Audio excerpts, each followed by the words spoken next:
Happy Friday, everybody. Welcome to the Michael Cutler Hour. I am your host, Michael Cutler. It is June the 15th. It is 2018. It is obviously Friday.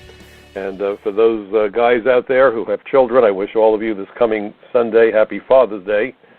Probably being a parent is the most important and significant and difficult job that anybody could ever do. Be a parent is really tough. Moms and dads really, if they do it right, can really make a difference in their children's lives, and their kids can then make a difference in the world. And that's what we should all be striving to do. It's not how big your bank account is. Really what I believe matters in this life is whether or not you make an effort to make things better for those who follow us. And that's the reason for my program. After 9/11, I became determined to share the experiences, the perspectives that I acquired during my 30-year career with the old INS, the Immigration and Naturalization Service. Because if you read the 9/11 Commission report, and I provided testimony to that commission, primarily 9/11 was the result of multiple failures of the immigration system, failures that are still not being addressed to this very day. In fact, and you'll see shortly, the Goodlatte bill and other bills like it, the Ryan treachery, ignore that there was a 9/11 commission. That's what is astonishing to me. And maybe both of those individuals are leaving Congress, so they want to give us a going-away gift, actually give themselves a going-away gift. I have no idea. I don't know what's in their hearts. I certainly don't know what's in their heads. But whatever it is, I'm not happy with it. And I made myself a promise a long time ago that I would not mince words. People who refuse to accept reality were the reason that 9/11 happened, were the reason that the San Bernardino attack happened, were the reason that the Boston Marathon attack happened. We can go right down the list. Either we deal with reality and we have elected politicians, and I don't care what party they're with, I don't care if they're with the Hopping Kangaroo Party, either they stand with Americans or they need to be sent packing. I don't give a damn about left or right, and I hear this foolishness about who's a conservative and who's a liberal and who's a progressive. Who is pro-American? Who is pro-American? Not America, but American. Because today, pro-America seems to mean corporations, seems to mean immigration lawyers, seems to mean special interest groups, because they're getting representation in Congress, and the average American is getting bupkis. We're getting less than nothing. So for those of you who get all worked up, and I see the remarks on my front page articles, the libertards and the Democrats, and, spelled D-I-M as in dim bulb. Hey, folks, we've got fools on both sides of the aisle. We've got Americans who subscribe to all sorts of political ideologies who are as dumb and unsophisticated and naive as they come. Both sides. Both sides. I'm registered as a Democrat. I make no bones about it. Can't tell you the last time I voted for one of those critters because those who call themselves Democrats in politics, people like Pelosi and Schumer, they're not Democrats, okay? They cloak themselves in the title Democrat. They are anarchists. They are dangerous. You had Pelosi the other day being quoted as wondering why there was no uprisings among the people because of the southern border. Not because we're not securing it adequately, but because children are being taken from their parents. And I'm going to get to that. But when I listened to a woman who had been Speaker of the House, she was in the chain of succession to become the President of the United States. Well, let me tell you, my blood runs cold. It was a how dare you moment, basically calling for riots. My gosh, it takes my breath away. People like that have no place in public office or in the public discourse. It's because of Nancy Pelosi and people who subscribe to her brand of madness that Border Patrol agents, ICE agents have been assaulted. She has been out there since after 9/11. I've started to really pay attention to the venom she's been spewing, vilifying the men and women who enforce our immigration laws as though they were the enemy. She went to Mexico City shortly after 9/11 and equated immigration agents with terrorists, saying that the agents were committing acts of terror in the immigrant communities. That statement spoken anywhere on this planet would be an outrage beyond belief. But it's a particular concern that she said those horrible lies standing before a screaming audience in Mexico City. I will never forget the image. I will never forget what I saw on my TV screen. Interestingly, they're no longer available, those videos on the web. That got expunged. Isn't that interesting? But this is a dangerous game that they are playing. It is undermining national security. She's clearly standing with MS-13 and the gangs. I spoke about it. I wrote about it a couple of articles back at Front Page, that when President Trump referred to members of MS-13 as animals, she took umbrage. And Chuck Schumer, being Chuck Schumer, immediately got in front of the cameras and said, "Oh, my grandparents weren't animals, they were immigrants." Well, Chuck, if you were really listening to someone besides the noise that comes out of your own throat, the president wasn't referring to immigrants. He was speaking about violent gang members who use tactics distinguishable from ISIS, killing children, chopping off heads, removing hearts from the chests of their victims. If that's what your grandparents were like, Chuck, then maybe it explains why you are who you are. Frankly, I doubt your grandparents were like that. I met your parents a while back. They seem to be relatively normal people, considering that you're their son. That's all I can say. Although I do remember your dad saying to me, we're not going to talk about politics, Mr. Cutler. Someone brought me over to meet him at a local restaurant years ago, and you should know that my answer to that was, if my son was Chuck Schumer, I wouldn't want to be discussing politics either. Certainly, Chuck's father was showing eminent good sense. This equation of illegal aliens with immigrants, blurring the distinction between gang members with honorable immigrants who come in accordance with the letter and with the spirit of our laws to share the American dream and experience freedom, and to be so screwed up as a politician that you want to obfuscate that difference, speaks volumes about who you are. It speaks volumes about who Jimmy Carter is, because he was the guy that started this word game, and this is not about political correctness. It's purely about Orwell and Newspeak. And those words that you spew came right out of the Ministry of Truth, right out of George Orwell's pages, 1984. And for those of you who haven't read 1984, I urge you to get a copy of it and read it. You will understand completely the game being played. So we are now in the middle of a crisis that has been manufactured by the politicians from both parties. And that's what we're going to talk about today. We're going to talk about my article about something that the Trump administration did that I'm very pleased with. Not a shocker. On immigration, he's done quite a few things right. He's gotten some things wrong also. But this was of particular interest because this is one of the issues that I've been jumping up and down about when I've been before Congress, when I gave testimony to the 9/11 Commission, and when I've been in the public media. Immigration fraud, the biggest threat we face. Everyone is fixated on the Mexican border. Once again, everyone has a short memory in the United States. The Mexican border is important. But let me tell you, if all we do is secure the Mexican border, don't bother. Don't even waste your time. Save the money and build an amusement park somewhere. If we made the Mexican border bulletproof, mosquitoes couldn't be able to get across the border. And if that's all that we did, we wasted our time, our money, our effort. It's a waste. Won't work, can't work, will never work. And here's why. I like to ask a rhetorical question. How many times does an illegal alien or an aspiring illegal alien have to run the U.S.-Mexican border before he or she gets in?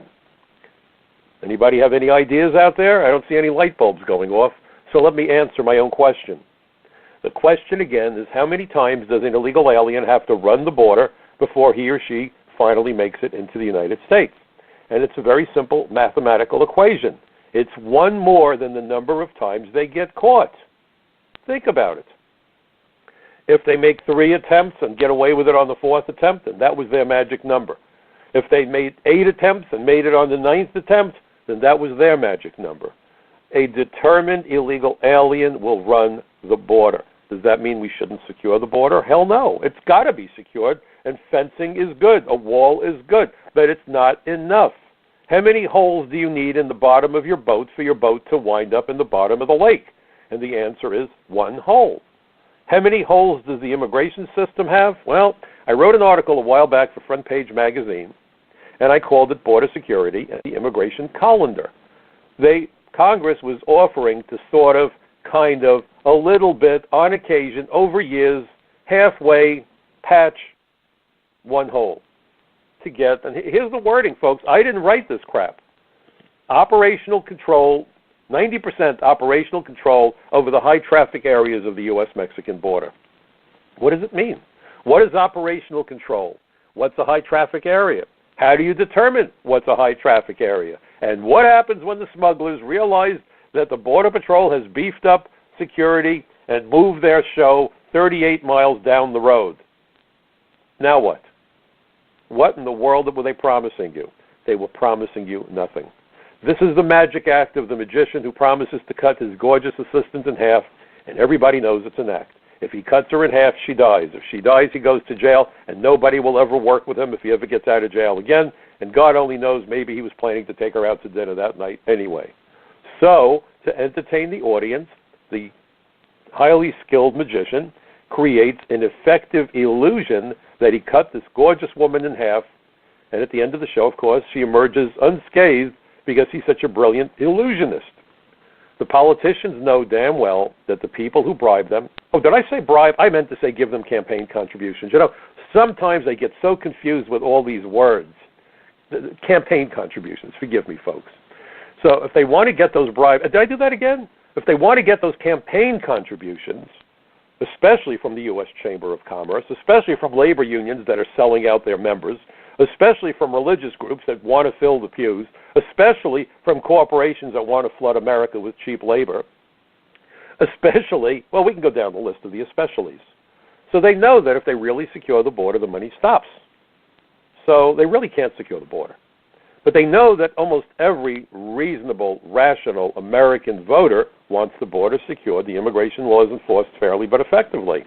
What to do to create an illusion. And how do you create an illusion? You do it with words, and you do it by spending lots of money, knowing in advance that the money will achieve bupkis. It's like hiring a painter who says to you, Mr. Jones, I'm going to do a great job painting your house. I will charge you by the hour. And the guy says, great. And he picks out colors, and the painter comes with his able assistant, and they're courteous, and they are prompt, and they are neat, and they are clean. And they put down the drop cloths. And they put all their equipment there, and they move the furniture away from the walls, and everything is covered with these wonderful drop cloths, and the painter sets out to work. And the next day, 8 o'clock, as he promised, right on the dot, you could set your watch by it. Ding dong, the painter is back, and he puts out the drop cloth, and he continues to paint, and 5 days later, he's still painting. And the homeowner started to get a little suspicious. 5 days to paint my living room? Something's going on. And then he realizes that the painter has an empty paint can. He's just creating an illusion that he's doing the job so that he gets paid by the hour. When you look at things like the Secure Border Initiative Network, that was the supposed border solution, and we spent tons of money on it, it accomplished nothing. Drones are largely ineffective on the Mexican border. Don't ask me. Look at what the GAO had to say. When Mr. Obama found out that drones were ineffective, he ordered more drones, and they're expensive. For the price of one of those big drones, you could get 4 helicopters with Border Patrol agents on board. And if you're a Border Patrol agent and you're surrounded by a bunch of rock-throwing illegals, when you look up, do you want to see a drone taking pictures of your demise, or do you want to see a chopper with some of your buddies on board who are heavily armed and can land and back you up and help you to take these characters into custody? What does the drone do? Take pictures of your funeral? Understand. So the politicians spend tons of money on things that don't work, on these expressions that become meaningless. 90% operational control, high traffic. What in the world? You see the game that's played. And it's all a game.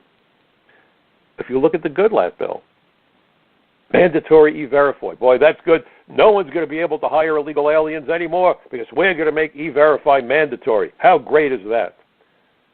I won't ask anyone to raise your hands because I can't see them and I don't want to embarrass you. Is there anyone out there who thinks that mandatory E-Verify by itself, will stop the employment of illegal aliens?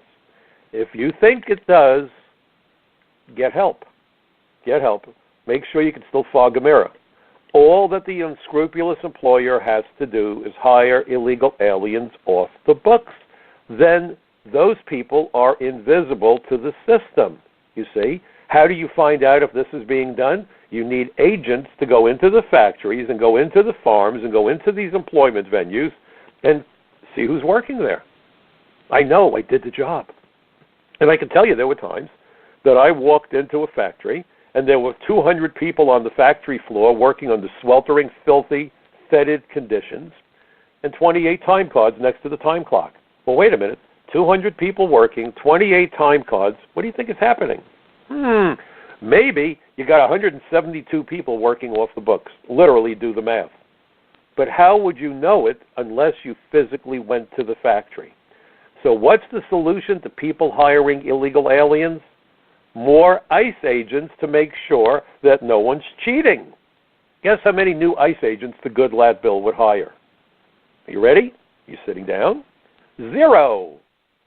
That's been the strategy going back to Ronald Reagan. When Reagan was elected, everyone said, wow, this guy is tough. He's going to want to enforce the law.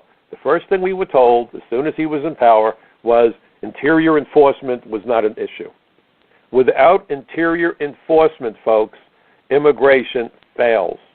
It's not just about arresting illegal aliens. It's about conducting fraud investigations. The 9/11 Commission found that immigration fraud was the key method of entry and embedding for the terrorists. Claiming to be married to an American but not really being married. Claiming to have a job but not really having a job, and so forth. That was the key. Claiming political asylum, like the Tsarnaev dirtbags. Can't go back to Russia. They'll get us. We gave them asylum. They went back to Russia. Guess what? They committed immigration fraud. Nothing happened. Well, something happened. April 15th, 2013, they turned Boston into a bloody mess at the marathon, didn't they? They were a two-man wrecking crew, those pieces of trash. One is dead. The other's waiting his demise.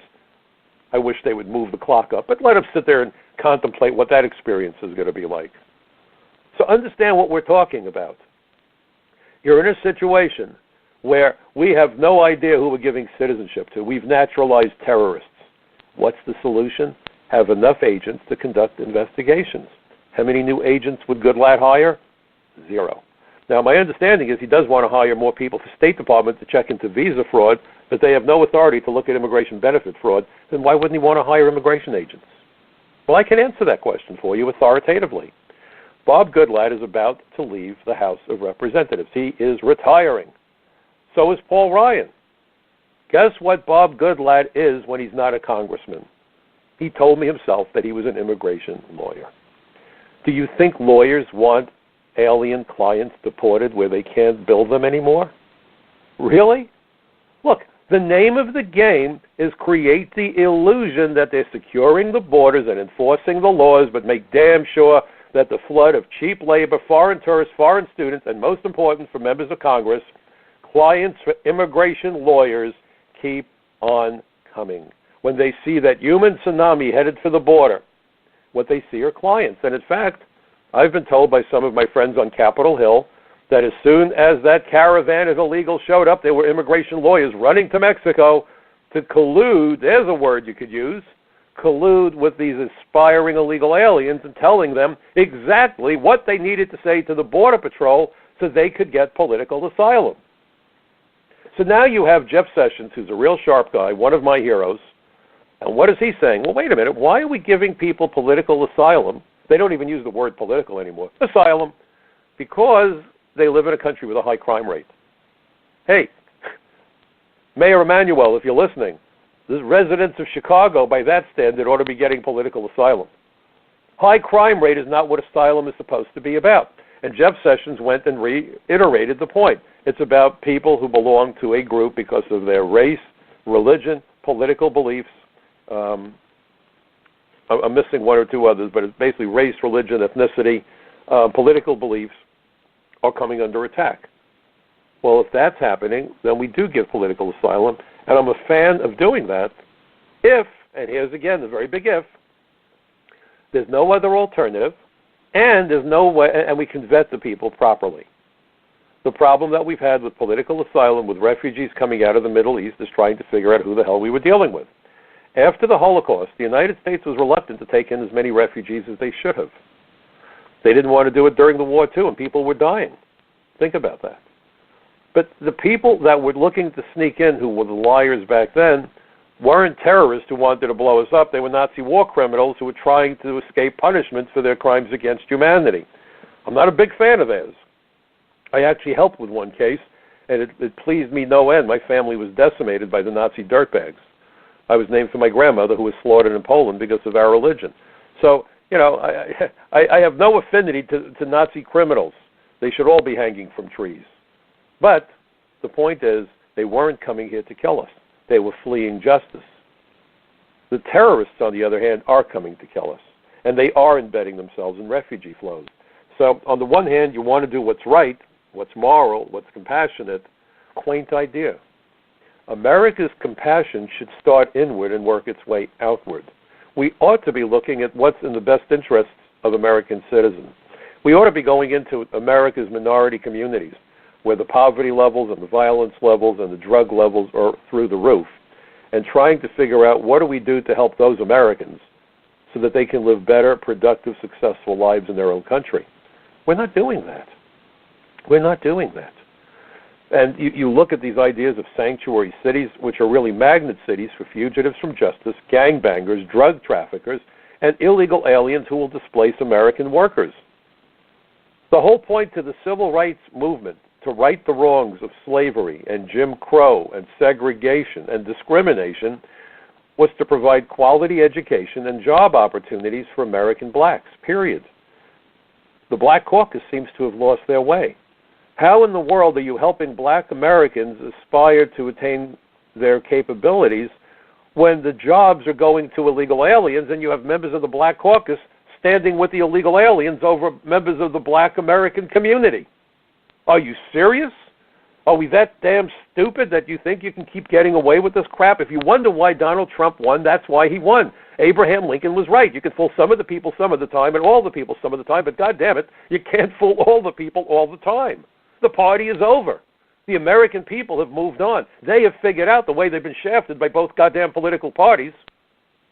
But the parties haven't figured it out yet. Pelosi hasn't figured it out yet. Chuck Schumer hasn't figured it out yet. You see? Neither has Bob Goodlatte. Neither has Paul Ryan. I'm tired of this.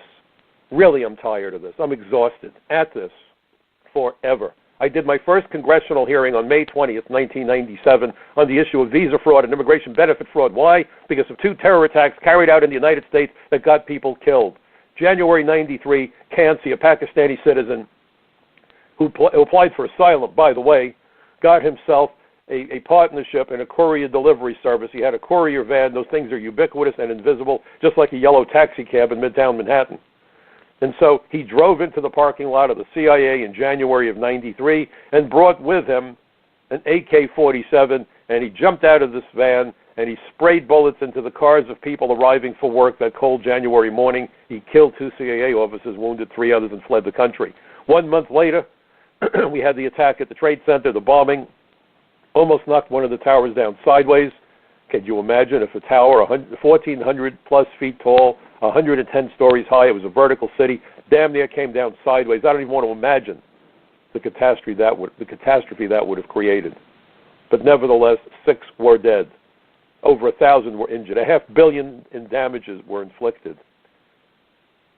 Mahmoud Abu Alima, the ringleader, got agricultural amnesty, the amnesty that Chuck Schumer added to the Reagan amnesty. The guy claimed that he was working on a farm in Florida picking beans, when in reality, the only thing that he ever did was work as a cab driver in New York City. He lied through his teeth. Guess what? The Goodlatte bill would allow illegal workers who have been working on farms to become legalized. This is an amnesty for illegal farm workers because we have such a shortage of farm workers, and give them the opportunity to work on a farm for, I believe it's 18 months. Bob, didn't you learn the lessons of Mahmoud Abu Alima? Didn't you read 9/11 Commission reports? Why would you take illegal farm workers and give them lawful status if they enroll in your farm bill? And again, if this is about farm workers, farmers should want thousands of ICE agents out there to make sure that farm workers coming to the United States really go to the farm. Back in the late 70s, early 80s, I became part of an investigation working. It wasn't a formal arrangement. There was no memorandum of understanding. We put together an ad hoc bunch of people. It was myself and my partner at immigration. It was New York City Police Department. It was ATF, Alcohol, Tobacco, Firearms, and it was then NIS, Naval Intelligence. Now it's NCIS, Naval Criminal Investigative Service. And why did we get together? Because we found a bunch of aliens from Jamaica and Panama and Trinidad. Not Mexico, folks.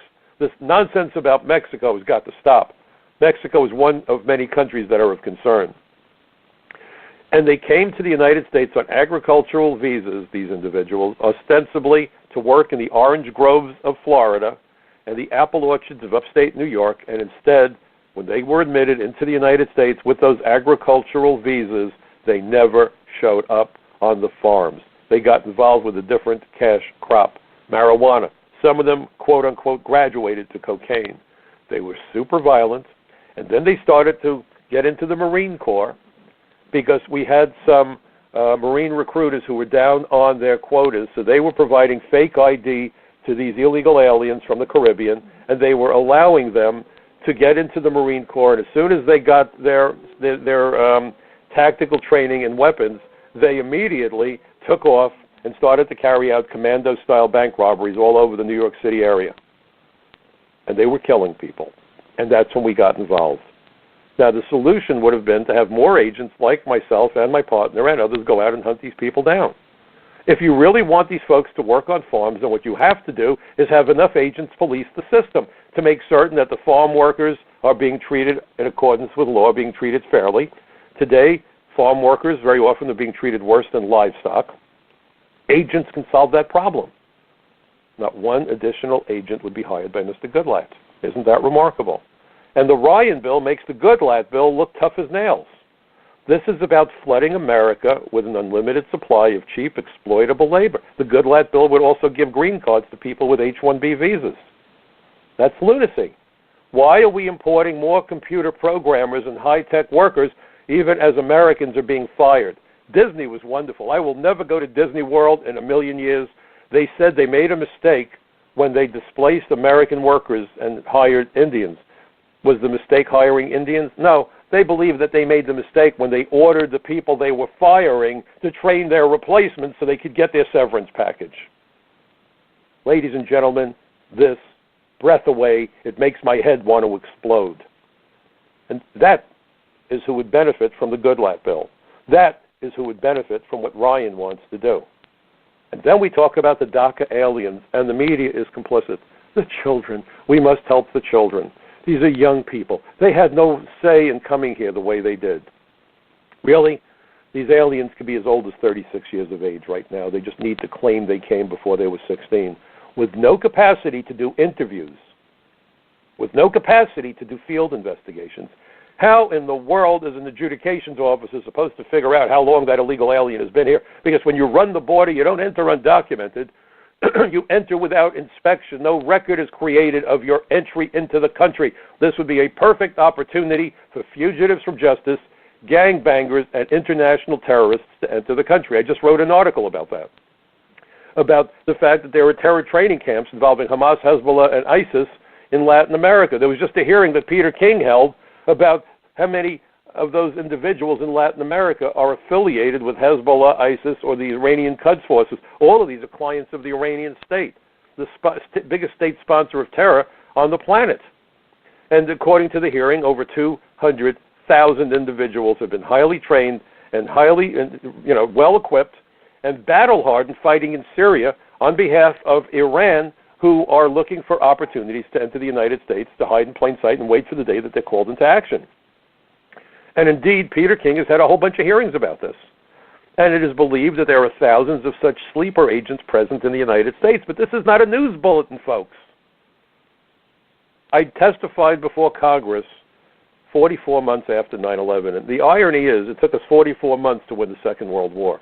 The irony is that on December 7th, 1941, the Japanese fleet killed fewer people than we lost on 9/11 to 19 young terrorists. And the irony is, at that hearing, I raised the issue of sleeper agents. That was about almost 15 years ago. And what have we done about it? Nothing. Well, no, I can't say we did nothing. We've made it worse.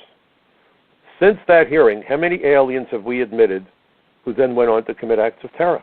Well, let's see. Faisal Shahzad, the Times Square bomber, we actually naturalized him. We were real good. Less than a year after we gave him citizenship and supposedly we investigated his background, he tried to set off a car bomb, an SUV bomb at Times Square, crossroads of the world. Thankfully, it didn't go off, but he was a naturalized citizen. The Boston Marathon bombing, the San Bernardino attack. These people were admitted into the United States long after that hearing. Was anybody listening? No. They don't need hearings in Washington. They need goddamn listenings, because they don't want to listen, because it interferes with their money, with their power, with their authority, with all of their things, do they care about the impact on America or Americans? Absolutely not. They are grammatically challenged, and they only conjugate verbs in the first person singular. The three most important people in their lives, me, myself, and I. That's all they ever think about. And I've had enough of this garbage. You should have enough of this garbage, because that's where we are. So this brings us to what the president is doing. He's opening up an office in California to hunt down naturalization fraud, aliens who lie about prior deportations, aliens who lie about all sorts of things to get U.S. citizenship, when in fact they should probably be deported, prosecuted. But again, this takes resources, and that's what the president's trying to do. But if you read my article at Front Page Mag, and the title of the article was just published this morning, June 15th, Trump administration opens office to find naturalization fraudsters. A great first step, but much more needs to be done. That's the title of my article. Please read it. When you read it, please pass it to your friends. Become part of my bucket brigade of truth. Aliens who get to be U.S. citizens by lying probably got their green cards by lying.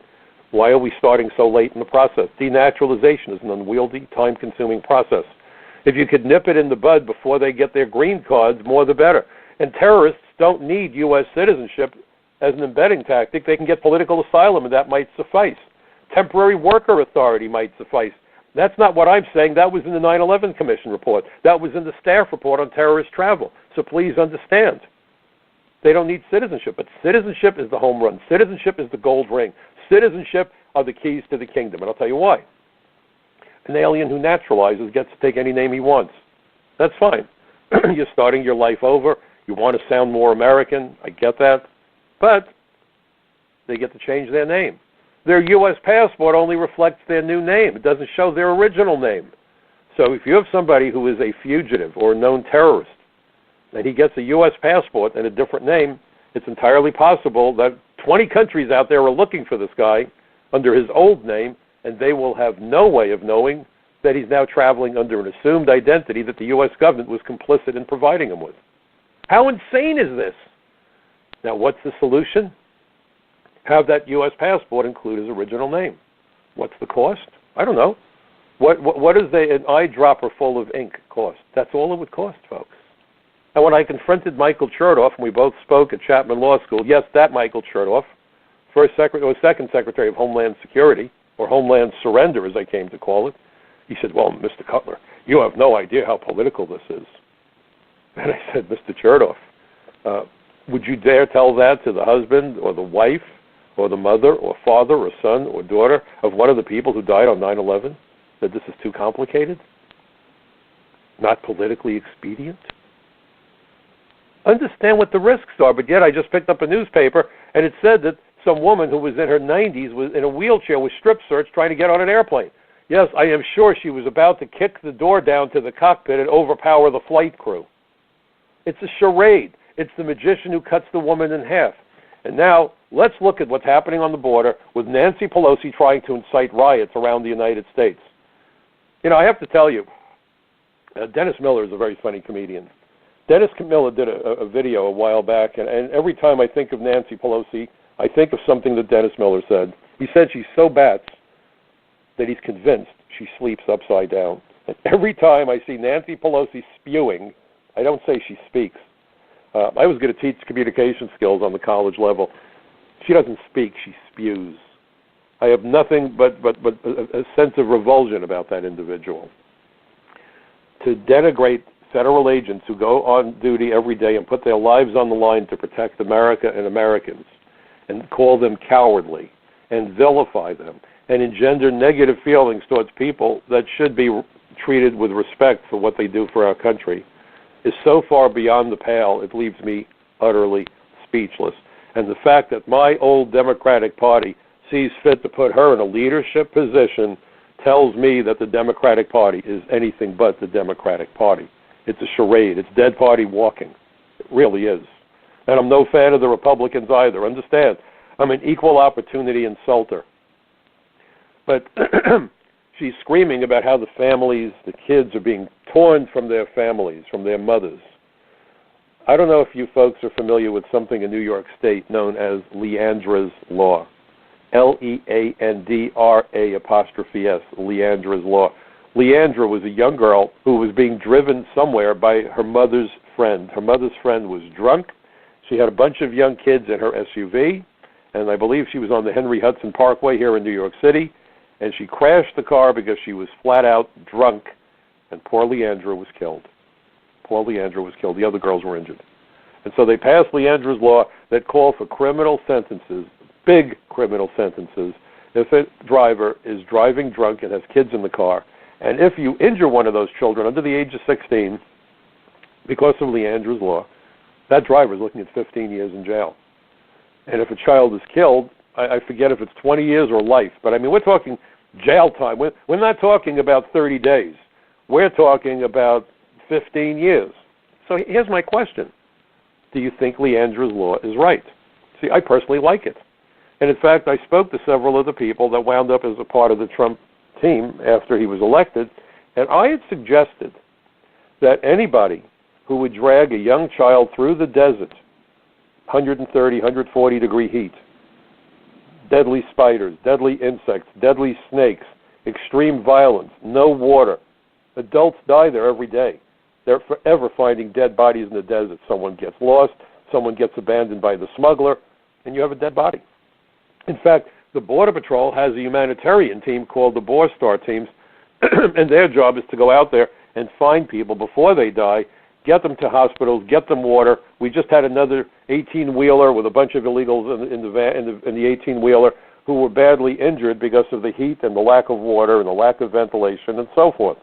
This is as dangerous as it gets. This is every bit as dangerous as driving drunk with a child in the car.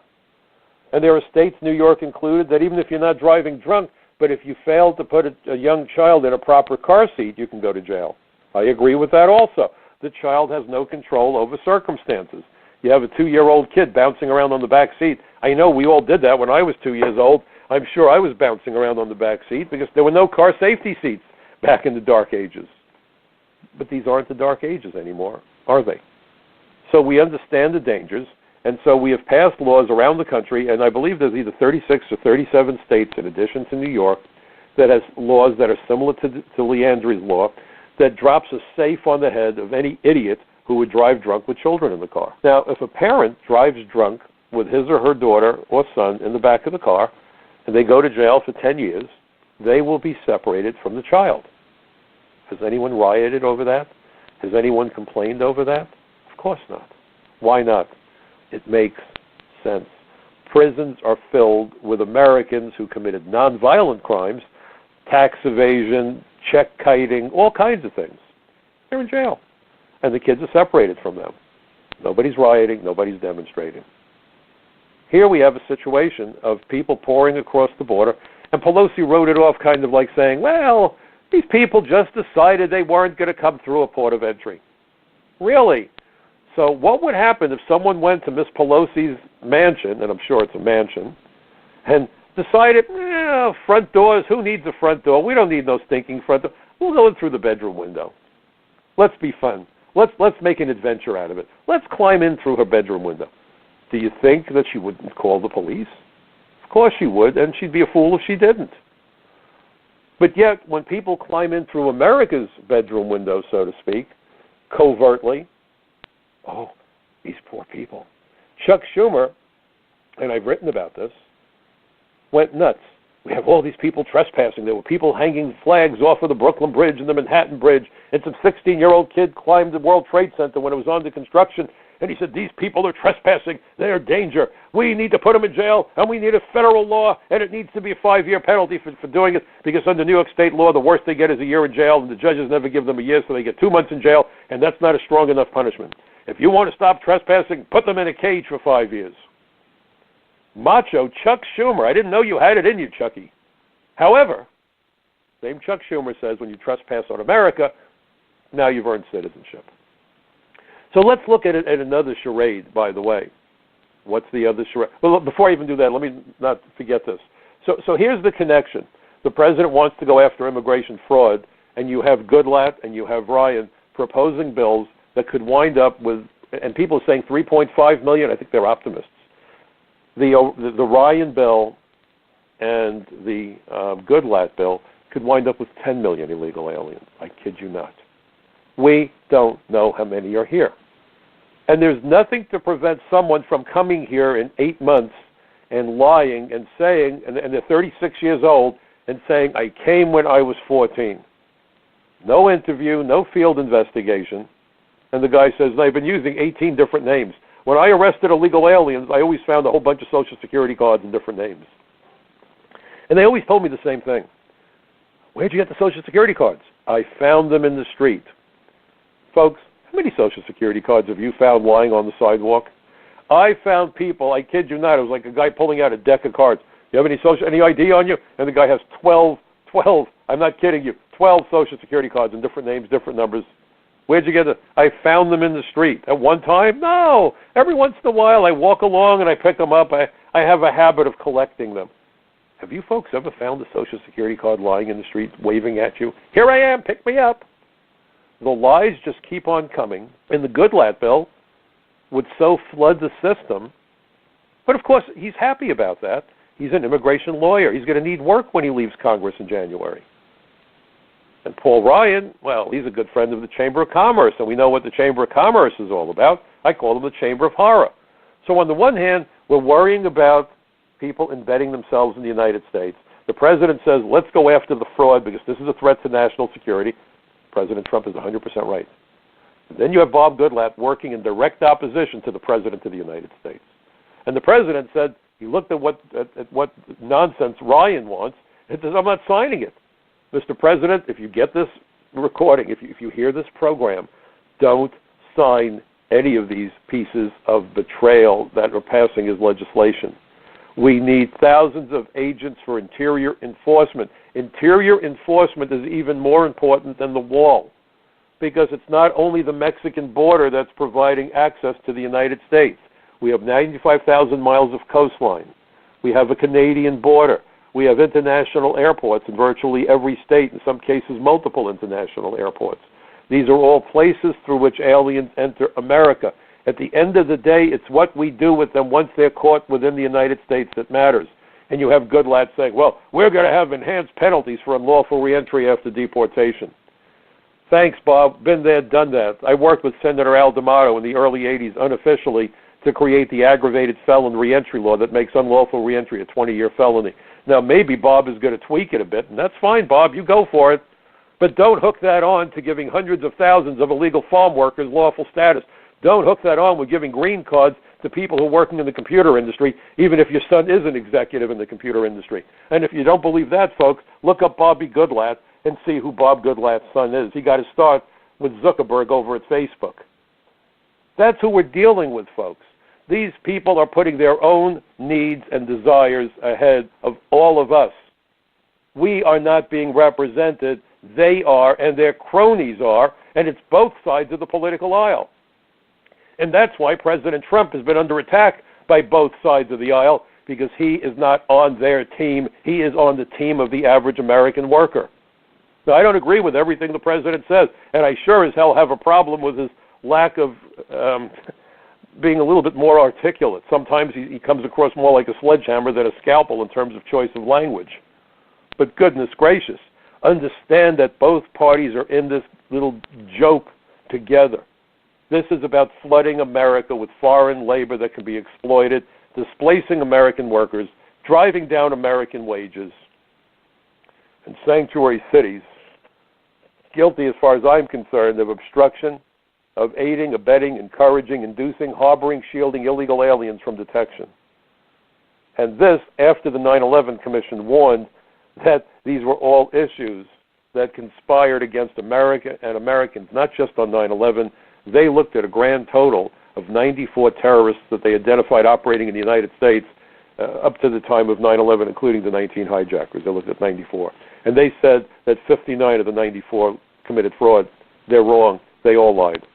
Because I can assure you they all came in through international airports, and I don't think any of them said to the inspector at the port of entry, and I did that job for the first 4 years of my career at Kennedy Airport, so I know that job backwards and forwards. I don't think anyone answered the question of what's the purpose of your visit by saying, we're here to blow up America. We're here to turn airliners into cruise missiles. So they all lied. They all committed fraud. And the more applications you put into that overwhelmed system, the more that fraud goes undetected. And the more that fraud goes undetected, the more that we create a national security nightmare for America and Americans. And that's exactly what the Goodlatte bill would do. It's exactly what the Ryan bill would do. The Ryan bill is worse than the Goodlatte bill, but only incrementally. They're disasters. They're disasters. They are a betrayal of America and Americans. And this has nothing to do with Democrat, Republican, or conservative. So for those of you who are so fixated on those words, grow up. Grow up. Smell the coffee. You're being lied to. It's not about being conservative. Hell, I'm a liberal on most issues. And if you're really a liberal, then you're concerned about working poor. And if you're concerned about working poor, what in the hell are they doing to America's working poor by making it impossible for them to get a job that pays a decent wage? And when you have Clinton and Pelosi and Schumer talking about $15 an hour for wage equality, what does that make anyone equal to? See, folks, if they talk wage equality and they add to the conversation a minimum wage of $15 an hour, they're not talking about wage equality. They're talking about a standard wage. They're talking about communism. This is not what the Democratic Party was ever about before this current bunch. It's both sides. And it's time that Americans woke up to the fact that they're being betrayed by both political parties. Forget about the little R's and the little D's. Those are meaningless letters. Focus on the individual running for office. Make certain that they truly want to not only secure the borders, the famous line, baloney, but restore integrity to the immigration system.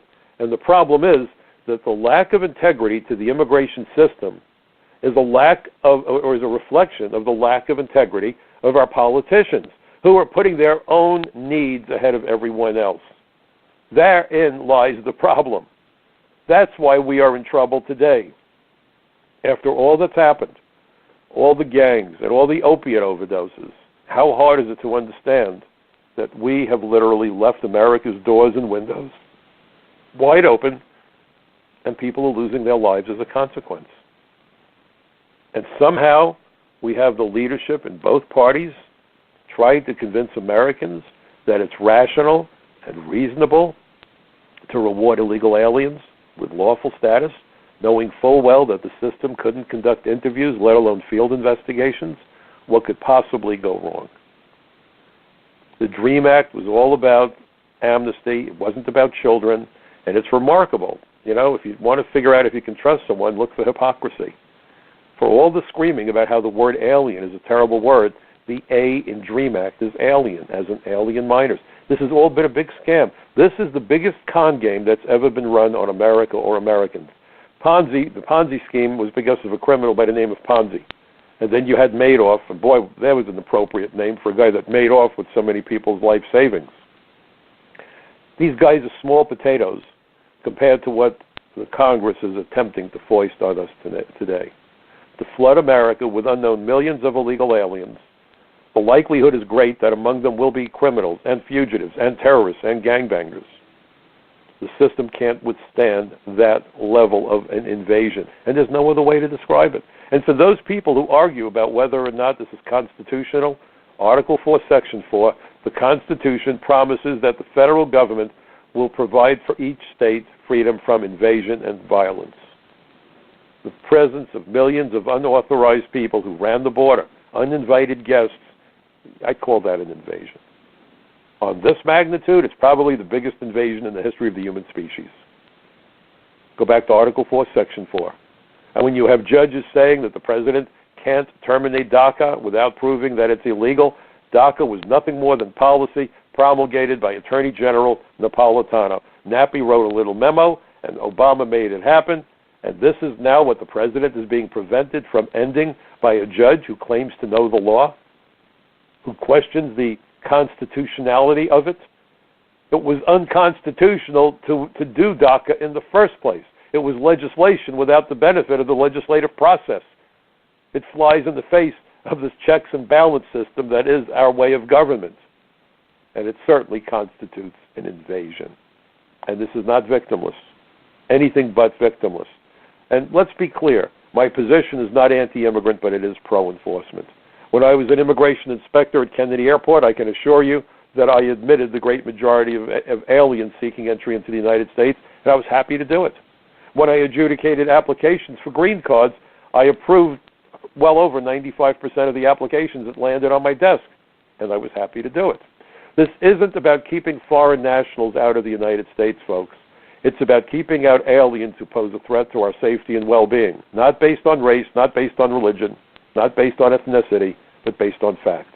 Title 8, United States Code Section 1182 enumerates who is to be kept out: aliens with dangerous communicable diseases, aliens who are severely mentally ill, aliens who are criminals, spies, terrorists, fugitives from justice, prior deportees.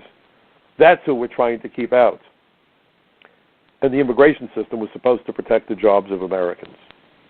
How in the world does it make sense to flood America with so many foreign workers that the wages of Americans have fallen through the floorboards? They now advertise a program where you can loan your car to someone for money to help you make the monthly car payments. Is this still America?